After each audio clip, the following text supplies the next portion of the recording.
하루가 다르게 판이 뒤집히는 이란의 전쟁 상황. 오늘도 새로운 소식들이 쏟아지고 있습니다. 도널드 트럼프 대통령은 만료 예정이었던 이란과의 휴전을 무기한 연장한다고 전격 발표했습니다. 이번 결정으로 당장의 전면전 재개 우려는 일단 가라앉았습니다. 소식 직후 국제 유가도 하락세로 돌아서며 시장은 안도하는 모습입니다. 하지만 상황은 여전히 살얼음 팔입니다. 최근 파키스탄 이슬라마바드에서 열린 종전협상이 우라늄 농축 중단 기간과 호르무즈 해협 개방 등 핵심 쟁점에서 이견을 좁히지 못하고 결렬되었기 때문인데요. 현재 이란 내 강경파들은 탄도미사일을 동원한 무력 시위를 이어가고 있어 이번 휴전 연장이 실제 종전으로 이어질지는 향후 수요일 내 열릴 추가 실무협상의 결과에 달려 있습니다. 지난 17일이었죠. 이란의 아라그치 외무장관이 자신의 X계정에 호르무즈 해협을 지나는 모든 상선의 항로를 완전 개방한다고 선언했습니다. 아시다시피 이후 트럼프 대통령은 20분 만에 고맙다고 화답을 했고요. 국제유가도 급락을 했었죠. 그런데 불과 얼마 지나지 않아서 이란 혁명 수비대가 정반대 성명을 냈습니다. 미국의 해상 봉쇄가 풀릴 때까지 호르무즈를 다시 폐쇄한다. 접근하는 모든 선박은 공격 대상이다라고 얘기를 했고 심지어 걸프 해역의 한 혁명 수비대원은 선박 무전에 대고 이렇게 경고했습니다. This is Iranian Sepa Navy calling you on channel 16. Strait of Hormuz is still closed. We will open it by the order of our leader Imam Khamenei, not by the tweets of some idiots. If you want to pass through the strait, you must ask permission from Iranian Sepa Navy.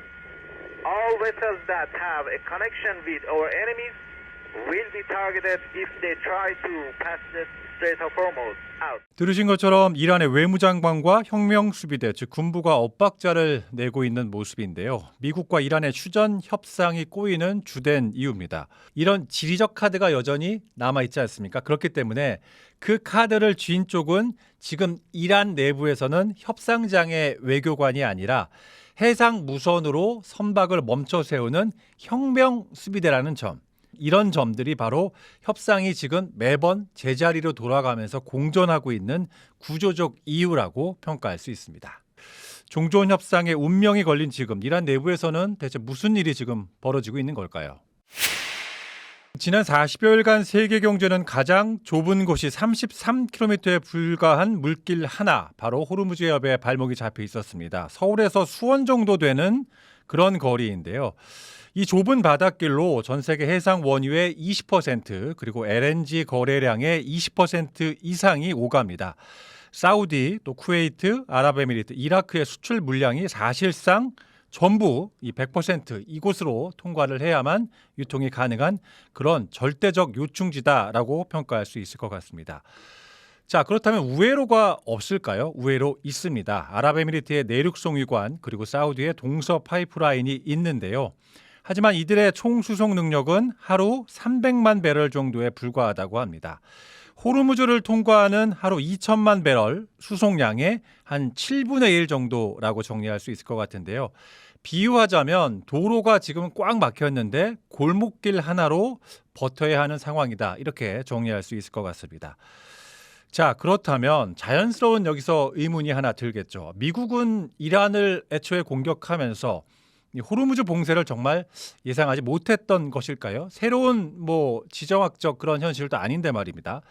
단순한 판단착오가 아니라 세 가지의 어느 정도 오판이 겹쳤다. 이렇게 외신들이 현재 분석을 하고 있는데 정리를 해봤습니다. 먼저 첫째, 양치기 소년 효과입니다.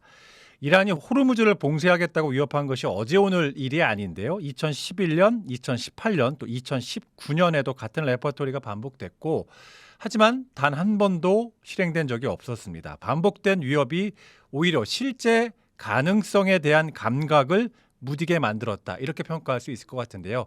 그동안 위협은 했지만 한 번도 실행하지 않았기 때문에 이번에도 실행하지 않을 것이다 라는 예측이 있었던 것 아니냐, 이런 분석입니다. 두 번째는 참수작전에 대한 과신인데요. 최고 지도자 하메네이를 제거하면 지휘 체계가 흔들리고 조기에 협상 국면으로 갈 수 있다. 이렇게 계산을 했던 것 같습니다. 하지만 아시다시피 결과는 정반대였죠. 절대 권력자가 사라지자 혁명 수비대 내 강경 세력이 중앙에 제어 없이 더 공격적으로 현재 움직이고 있는 모습입니다. 일각에서는 강경 세력의 폭주다. 이런 표현까지 지금 나오고 있습니다. 자, 그리고 세 번째 볼까요? 셋째는 바로 가장 결정적인 오판으로 지금 지목되는 부분인데요.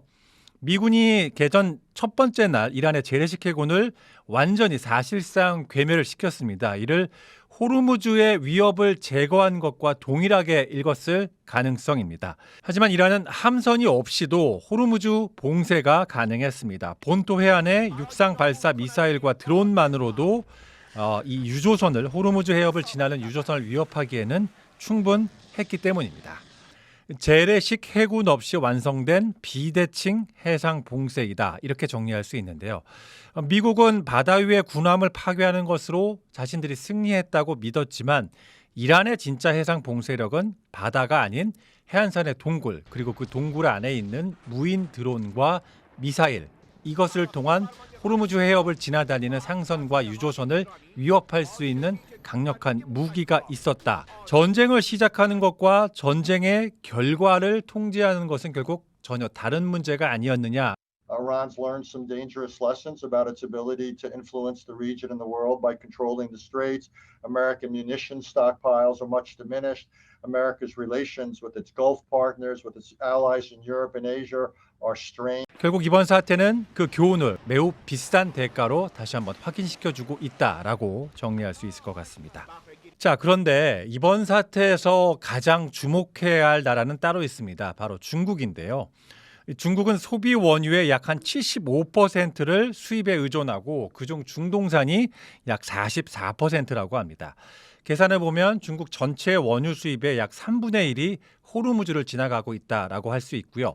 자, 중국이 봉쇄 초반 비교적 조용히 이번 사태를 관망할 수 있었던 이유가 있는데요. 바로 2025년부터 공격적으로 늘려온 약 15억 배럴의 전략 비축유 덕분이었습니다. 수입이 끊겨도 120일에서 140일 정도를 버틸 수 있는 양이었다고 하는데 하지만 이 호르무즈의 봉쇄가 길어지면서 결국 중국이 움직였습니다. 파키스탄, 튀르키예, 이집트를 통해 이란을 설득한 이번 중재의 실질적 배후 바로 중국이었다는 관측이 현재 지배적입니다.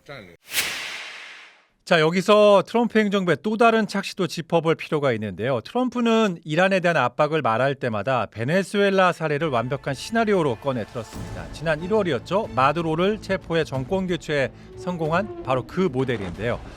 하지만 두 나라는 본질적으로 차이점이 있습니다. 베네수엘라 정권은 권력과 석유 계약으로 엮인 연합체였다고 할 수 있고요.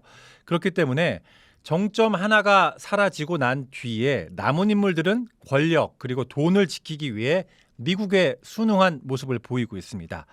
지킬 신념이 없었기 때문이었죠. 반면 이란의 혁명 수비대는 굉장히 다른 모습을 보이고 있는데요. 부패하고 또 일부 사익을 추구한다 하더라도 이슬람 신정이라는 이념적 공통 분모가 있는 한 결속이 쉽게 풀리지 않는 모습을 보이고 있습니다. 한마디로 머리를 자르면 몸통이 순종하는 것이 아니라 몸통이 스스로 새 머리를 만들어내는 체제, 바로 히드라 체제라고 정리를 할 수 있을 것 같습니다. 반면 베네수엘라는 모래성 체제였다라고 정리를 할 수 있겠죠. 폭 33km의 물길, 그리고 포격으로도 부술 수 없고 제재로도 없앨 수 없으며 정권을 갈아치워도 그대로 남는 무기. 핵시설은 부술 수 있지만 자리는 부술 수 없습니다. 그 무기는 바로 호르무즈 해협입니다. 미국과 이스라엘은 이란의 핵을 막기 위해 전쟁을 시작했지만 결국 이란이 핵 없이도 세계 경제를 흔들 수 있다는 사실을 확인시켜줬을 뿐입니다. 그리고 그 사실은 어떤 협상 테이블에서도 지워지지 않고 있습니다. 지금까지 한방 이슈 김재영입니다.